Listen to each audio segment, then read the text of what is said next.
Akkam jirtu maatiiwwan lammii Global Media nagaa fi araarri waaqayyoo isiniif haa baay'atu jecha qophii keenya har'aan namoonni siyaasaa obbo Jawaar Mohammadii fi obbo Dammaqee Nagaasaa maal irratti wal lolan kan jedhu bal'inaan isiniif dhiyeessineera. Isinis itti dhiyaadhaa isiniin jecha YouTube chaanaalii keenyaaf haaraa kan taatan subscribe gochuun odeeffannoowwan yeroo yeroon bahan kallattiin argadhaa isiniin jenna. Qophiin keenyas armaan gaditti dhiyaateera. Masaraa mootummaa daawwadhaa koottaa jedhanii waaman. Wayitan waaman hoggaa ol seennu jalqabaa wanni kan Oromoo ganda Oromoo jedhamee hojjetametu odaa jedhamee kan hojjetame giingoo baaskeetboolii fakkaatu. Manni Oromoo jedhamee kan warra kaan irraa hojjetame laastikiin kan irratti maxxanfame mana laastikii addunyaati kan ciccituudhaan ni beeki. Innaa isa kanatu kun immoo mana Oromoo agarsiisuuf. Filosoofii kamiin hojjetame kuni? Yennaan lakki hojjetame bakka nu dhiisa haasaan barbaannu jedhan warri nu faana turan. Iyyaan ture achi keessatti jechuudha. Ammas immoo gara keessaatti hoggaa seennu waa'ee irreechaatu dhiyaate. Waa'ee irreechaa wanni tokko tattaa'ee jira. Isa keessatti maaltu jira?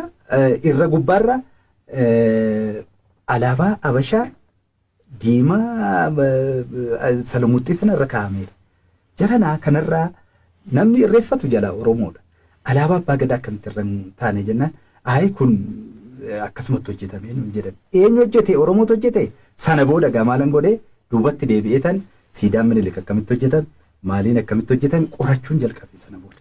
Duubatti deebi'een isuma qorachiisu sanaan waan gaariitu hojjettanii siidaan Minilik kana eessatti hojjetamee dhufeen jedheen biyya Jaappaanitti hojjetamee dhufee naan jedhan. Maalirraa hojjetamee jennaan seem ka jedhamu wanni baay'ee qaalii ta'e irraa hojjetame kun birrii doolaara miiliyoona meeqatti ba'ee hojjetamee of eeggannoodhaan dhufee jedhe. Egaa achitti waan deebisuus na wallaalee galatoom jedhe tamni. Wayita qabsoo kana xumurree biyyatti galuuf jennu aniif obboleessi kiyya Jawaar Mohammad waan hedduu waliin dabarsine rakkoo hedduu waliin dabarsine halkanii guyyaa laaptooppii walitti hiinee hojjennee hanga sadarkaa fayyaa dhabuutti hojjennee asirraan geenye.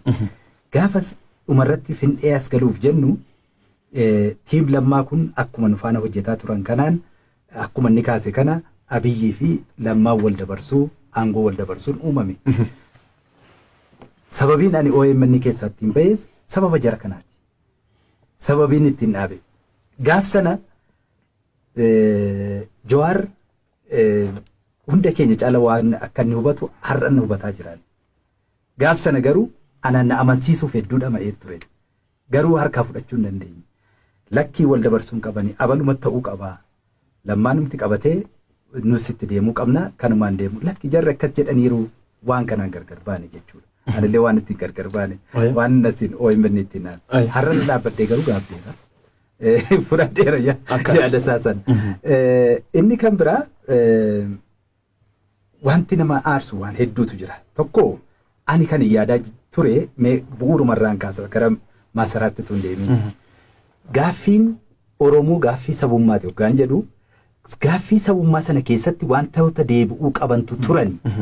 Tokko gaaffii mirga abbaa gaaffii sabummaa keessa gaaffii abbaa mirga abbaa biyyummaa jira. Isa keessatti gaaffii Finfinnee Oromoodhaaf bu'uura. Isa kanarratti waa xiqqoo deebisuudhaaf yaaliin ce'umsa kana keessatti godhamee hin jiru. Waggaan ilaalu waggaan asiifachi deemee dargaggoota kana dubbisee waan adda addaa argu nafxanyaa sodaatanii mana duwwaan kottuuti waraqaa eenyummaa fudhadhu hatanii lafa isaanii irratti dachee isaanii irratti hatanii innummoo ittiin arrabsamaa saaxilamaa turan jechuudha. Inni na aarsaa ture.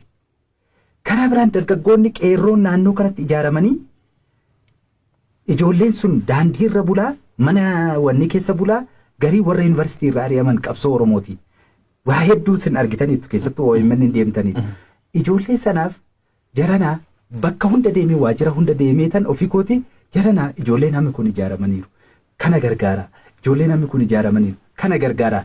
Lakki adeem nuni afur taanee bulchina. Adeeppaa fi uummattoota kibbaati. Maali taanee bulchina. Kophaa keenya bulchinu ijoollee kanaaf deebii kennuudhaan. Gara mannaa dhagnoo lafti sun yookaan silxeetti gurgurame yookaan nama biraatti kennameetu argita jechuudha.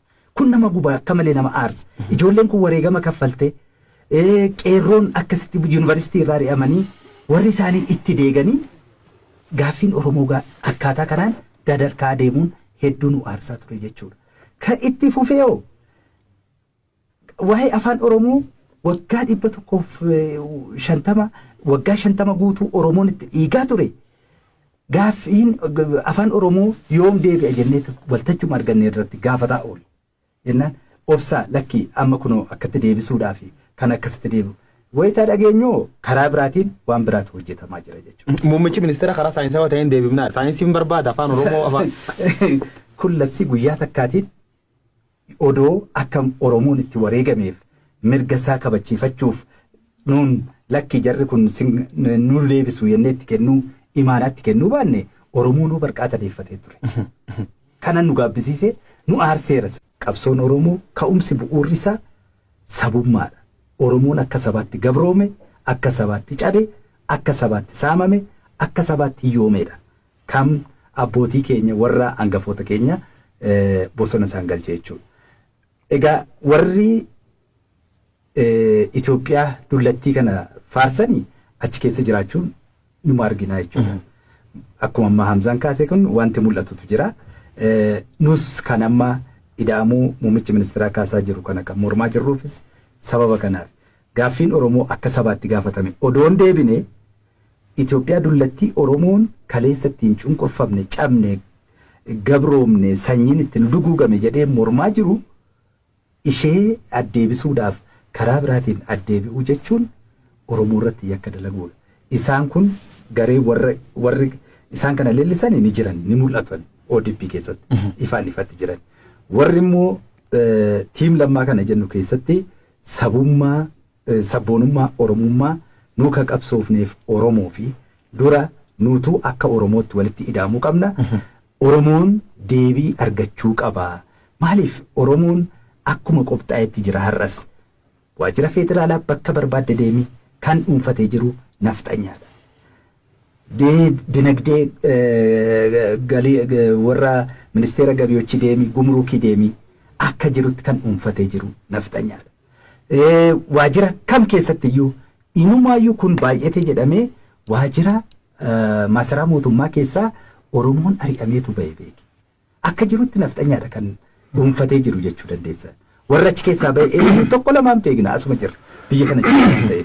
Oromoon achi keessaa maaliif haxaamee ba'e mataarraa jalqabaa jechuudha. Kanaaf inni kun dogoggora guddaadha ammallee dhaabbachuu qaba jennee kan mormaa jirru isa kanaaf jechuudha.